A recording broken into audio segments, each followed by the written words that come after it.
Last week, Roger Ebert passed away, and since his name is a very important one in this house, the thought of him dying has been on my mind. Death for me is something that is both a beautiful and a sad thing, quite obviously. My entire childhood, I grew up with family members who were very ill. And it seemed that since I was born, almost once a year, we would say goodbye to someone we loved. Throughout the years growing up, I saw death as a comfort. For the most part, it was passing on from suffering, from a disease, from cancer, from something that had attacked their body, or it was simply old age. But in my family, it usually was the case of cancer. The first open casket I saw, I was 10. My great uncle Donald had passed away of cancer, and they had an open casket service for him. It was a very surreal experience stepping up to someone's coffin, someone you've known for a very long time, someone who you interacted with, who you saw laugh. It was very surreal for me to find myself peering into the casket of someone I could no longer have a conversation with. And watching him, looking at him, I half expected him to stick his teeth out and make a funny noise or say something to me. And it was a very interesting process going from the visiting hours then to the graveside and seeing not only was the casket closed, but seeing the hole ready for him to be lowered down into. Now, I talk about this in such grave detail because it was a beautiful thing to have someone in your family go through a tremendous ordeal for such a long time, seeing your family members estranged and close, get past their differences to get together and be there for each other. And it was always a grand time because we would laugh and we would reminisce and we would have fun. At the funerals we would talk about important things about that person, and of course there would be tears, but most of it there would be love and jokes. One of the inside jokes in our family is a funeral is the greatest place to eat. The stress of someone dying, the constant need to be near them, to make sure that they're comfortable, to make sure that you're there for them, for yourself and for them. It really does take a toll on you, and I would see family members not eat or just not be in the mood, and quite a few times it was almost as if when the passing had happened that it allowed for that person to take a breather, to relax themselves and finally allow themselves to live again. Since my Uncle Donald's passing happened when I was young, I wasn't actually a part of the process. I wasn't a part of the medical visits or the stress. It wasn't until I was probably 15, 16, when my grandfather was passing away, that I fully understood the effect that someone's death can have on you. A similar experience was in 2001. I was 11. I was a little bit older. My great-grandmother passed away. And I was a part of that, but I was also disconnected. I was 11, so my thought was, she'll get better. Why are we here so much? I want to go outside. I want to have fun. I didn't quite understand the level of attention or seriousness of what was happening, which is understandable for an 11-year-old. and now looking back, I feel a little ashamed of my selfishness at the time, but I know it was my way of dealing with it as well. Because I think at that time that was probably the fourth death that I had been alive for. Maybe not the fourth death I had understood, but I do believe at that point I had a pretty good understanding of how that felt. If anything, in this process of being a part of death my whole life, I've gotten to see firsthand what it means to truly push yourself, to truly live, to not let something hold you back. I was Grandpa's little girl. I loved doing stuff with him. He was a carpenter. He built a clubhouse for me, and there's lots of pictures, lots of memories I have with him that were very pleasant.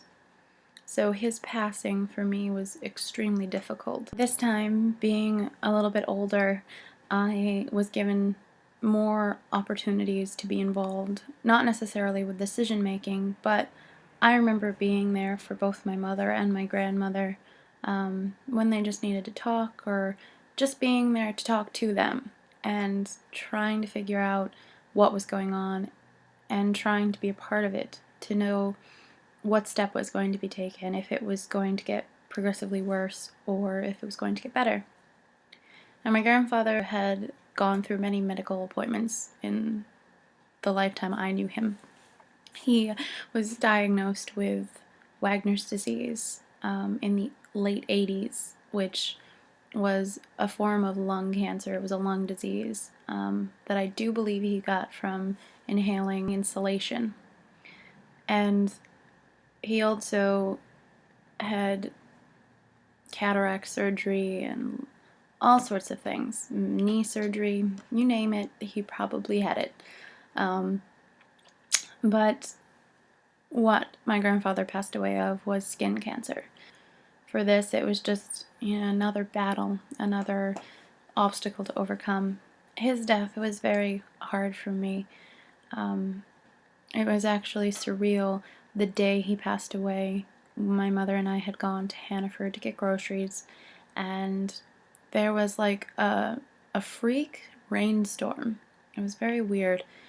I was driving, and we were coming up the road where the main veterans home was located, and it started to pour, and it got a very dark black cloud that it seemed like we were just driving straight into. And I remember pulling into the parking lot, and the wind was blowing like you wouldn't believe. It was ferocious. And just as I was getting out of the car, the door slammed, the wind slammed the door shut onto my finger, and it was pouring. And when we got inside, about maybe a minute and a half later, it had stopped. The wind wasn't blowing as hard, it was still raining.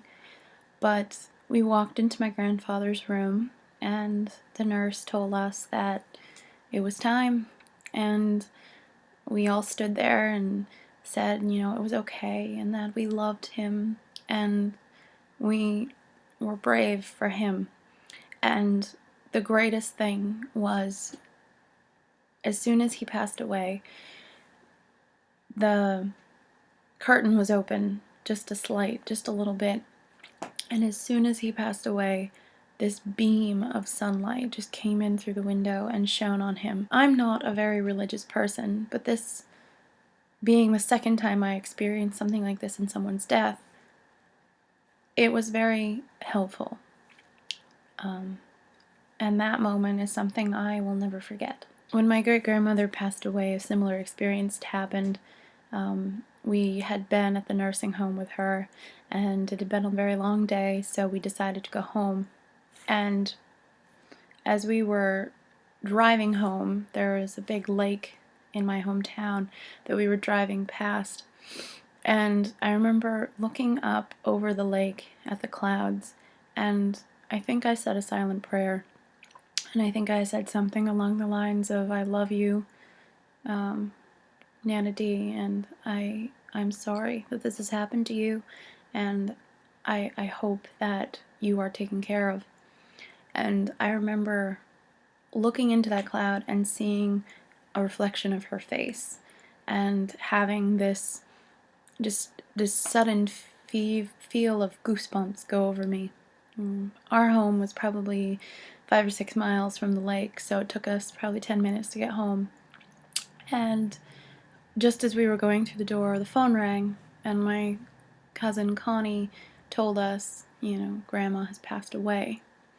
So that is another moment in my life. Again, I'm not religious, but it was very comforting. And I think, in my belief, things like that are what make dealing with death and dealing with these things okay. That you don't necessarily need to believe in a higher power, but believing in unexpected things to happen, or just being alert to feelings and signs, for lack of a better word, I think is just as comforting. And now I'm entering my 23rd year, and I've experienced more than my fair share of death and losing my loved ones. But as I said, I think for me it's been a back and forth battle between it being a good thing and a bad thing. It was a form of relief for my family when we were stressed and sad to know that the person who was struggling no longer had to.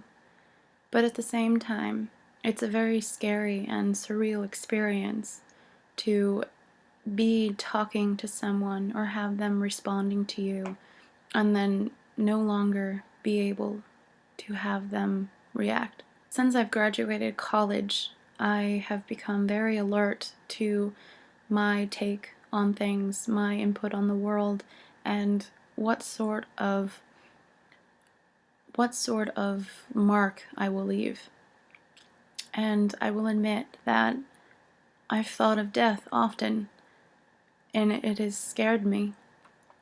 I do not want to leave this world until I'm ready, and I know I don't have that power, but I want to leave this world knowing that I made some sort of difference, whether it be in my own life, in the people I love, their lives, or for someone I've never really met, or, just for somebody I interacted with for a short period of time.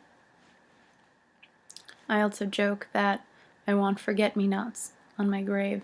But death for me is a comforting thing, but also it's very scary.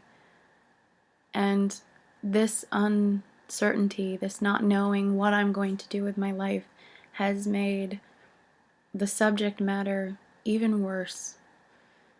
I do become an entirely different person when someone is ill to the point where they might die.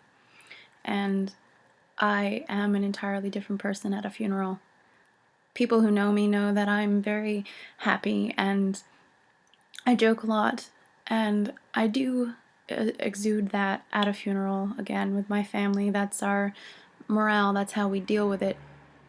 But it's a very quiet time for me, and it's a time where I can reflect on life and all I want to do with mine, and how that person made their influence on me. So, watching Alec this week and deal with the passing of someone he idolized has been very difficult for me. I didn't know Roger Ebert very well. I don't even know if I watched his show, and I don't believe I've ever read one of his reviews, but I know what influence he had over Alec, and I know what mark he made on the world, and that is something I aspire very deeply to do. this week has been exceptionally hard for me because I've been sick and I fear the worst. I always fear the worst. Maybe that's a learned behavior from, again, being around so much death growing up. But at the same time, it is sort of a push to go out and do things that you might be afraid to do, which I should take my own advice. I am in the process of doing. I'm just kind of taking slow baby steps to get there. If anything, what I've learned from this week and from my lifetime is that I can react to things,